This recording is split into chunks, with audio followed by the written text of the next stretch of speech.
There's a story I love about a little boy who came out of church one Sunday with a very serious expression on his face. His mum asked him, "What's wrong?" And he replied, "Well, the vicar said God is everywhere. Is that true?" "Yes," she said. And the vicar said, "God is with us all the time." "Yes," said his mother again. And God is here right now?" "Yes," said the mother. The little boy looked around anxiously and whispered, "Well, I wish he'd stop staring at me." It's hard to be certain what we really believe about God's presence in the world, isn't it? We say God is with us, but it often feels more like a slogan than an experience. Especially when we read dramatic Bible stories like the one from Acts today, where Peter prays, says a few words, and a woman is raised from the dead. Oh, amazing, wonderful. But let me be blunt. I don't believe that the job of the church today is to go around attempting resurrections. If you've come this morning expecting a literal raising of the dead, I'm afraid you've probably mistaken your preacher for someone from a Marvel film. And yet, there is something deeply holy in this story of Peter and Tabitha. Luke tells us that Tabitha, also known as Dorcas, is a disciple. One of the few women in the New Testament to be called that explicitly and worth hanging on to. She is remembered for her good works and her acts of charity.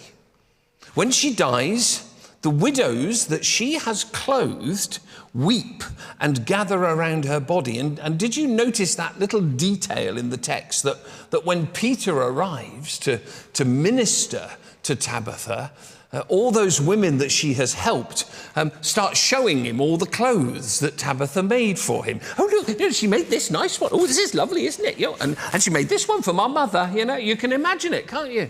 Yeah. And Peter says, "Out, all of you. I need to minister to Tabitha's body." You see, they remembered her stitching those tunics. They remembered her kindness. She brought life while she lived. She was, in her own way, resurrection shaped.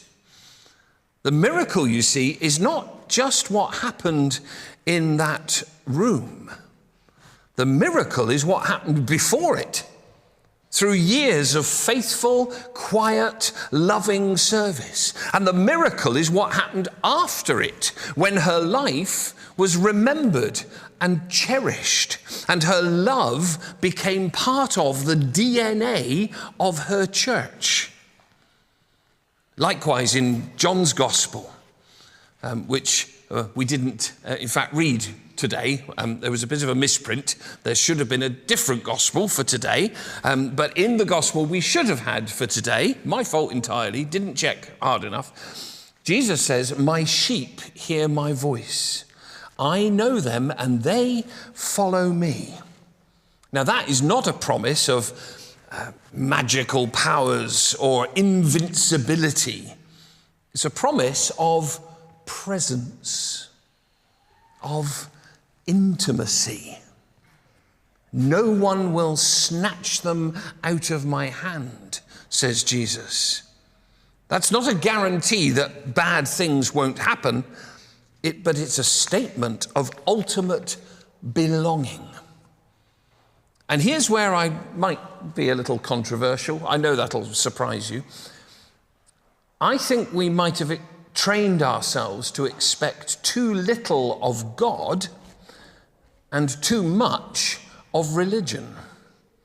We say our prayers, we go to church, we do our bit, and we hope that somehow God is vaguely pleased with us and will avoid smiting us. But we don't expect transformation. We've lost, I think, the audacity of resurrection. We've somehow made peace with death, not just physical death, but the death of hope, the death of courage, the death of compassion. Sometimes I wonder if we have settled for a polite church rather than a living one. But resurrection, you see, is not polite.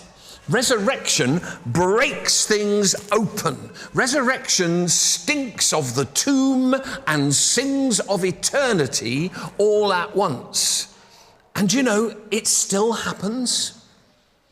Not with trumpets or spotlights or angels descending, not usually with the literal reversal of death, but in hospitals, where a nurse holds the hand of a patient and says, "You are not alone."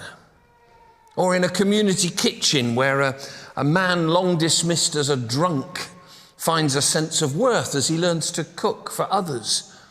Or in the soft words of a prayer offered during the Eucharistic prayer at the altar, while bread is broken and wine is poured and someone dares to whisper to God again after years of silence. And crucially for today, it happens in the laying on of hands. Not because the prayer ministers that we will commission today are magical, not because they are better or holier than anyone else. They are not, as I'm sure they would agree.